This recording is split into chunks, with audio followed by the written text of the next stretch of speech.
Lewis and I spent a lot of time playing games together, but he was surprisingly bad at them.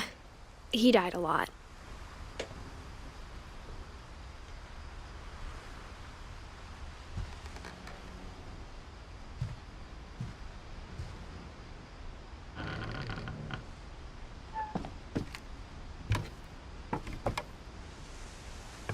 On the way back from Lewis's funeral, my mom told me to start packing. She waited until the day before we left to tell Edie. I'm not sure if she wanted to make it easier or harder.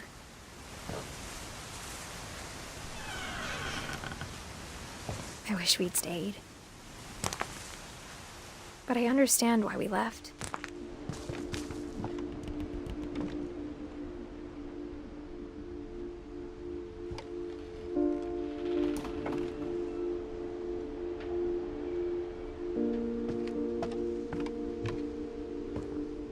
My mom ended up leaving everything behind. What happened that night had been coming for a long time. Maybe it should have come sooner.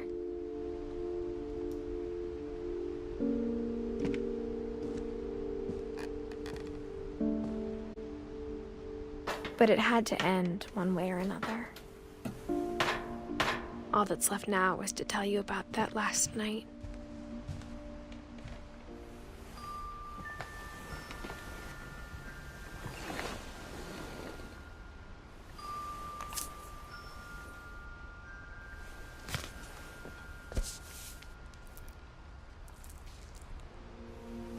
That whole last day, Edie just watched us pack and didn't say a word. Until supper, when she raised her glass and said, "To our final night together, and all our final nights apart." Grandma, you know what I said about alcohol. Some of your medications are very Edith, specific. I left a present for you in the hallway. Why don't you go open it? The grown-ups have to argue now. I'm sorry, you're right. We're all leaving tomorrow. Let's just enjoy our last... I'm not leaving. Edith, you're excused.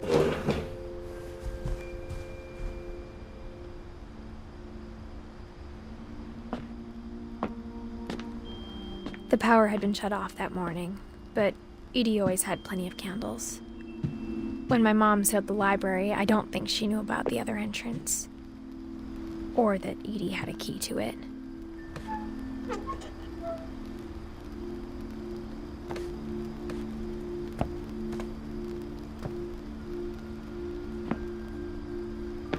That thing you're afraid of isn't going to end when you leave the house.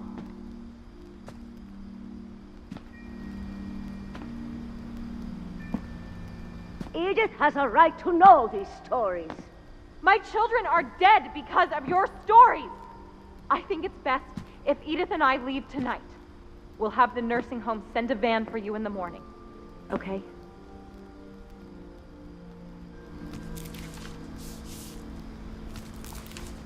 Dear Edith, there's so many stories I wish I could tell you, but there's only time for one.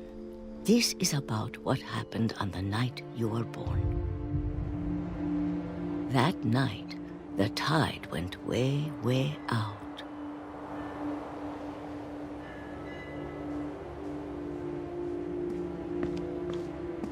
It was the first and last time I ever saw the old house aground. There'd been an earthquake out in the middle of the ocean. They called it the lowest tide in 1,000 years. God, it smelled awful. You know, I've seen that house every day of my life. But I never thought I'd go back to it. When the fog rolled in, I lost my way.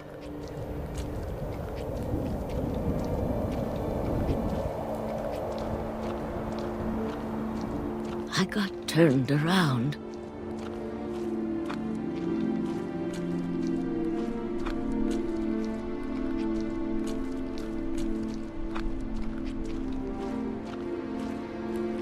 For a while, I wondered. I started seeing things.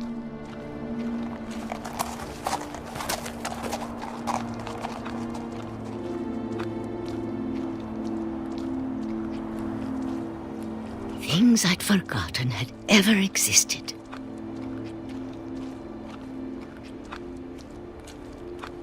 But when I saw them, they felt like old friends. That night, a lot of things came back to me. Or maybe I came back to them.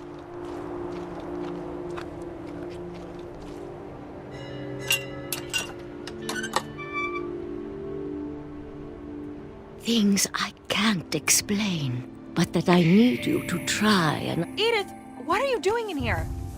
It's mine. Edith! Mom, you're gonna rip it! Let go! I kicked and screamed, but Mom dragged me to the car.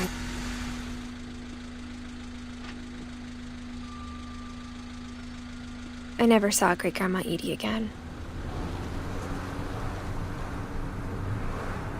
The next morning, the van came to pick her up, but she was already gone. After that, we moved around a lot.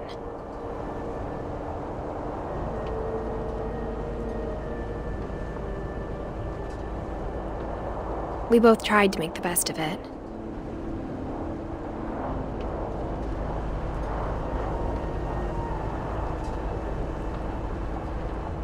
A few years went by.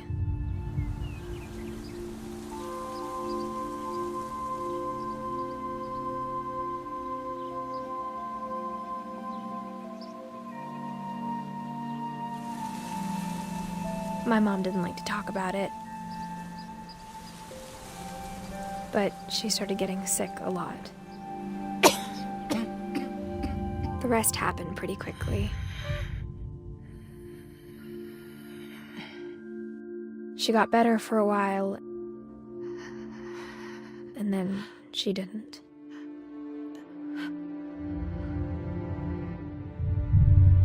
And then I was alone. The last Finch left alive.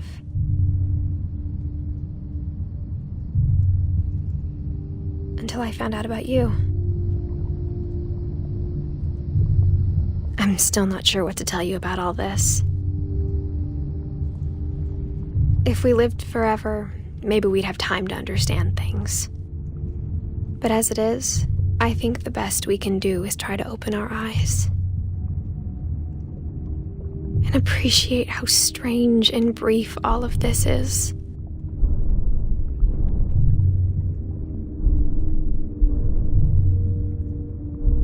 This journal was supposed to be for you. But now I hope you'll never see it. I just want to meet you and tell you all these stories myself. But I guess if you're reading this now, things didn't work out that way.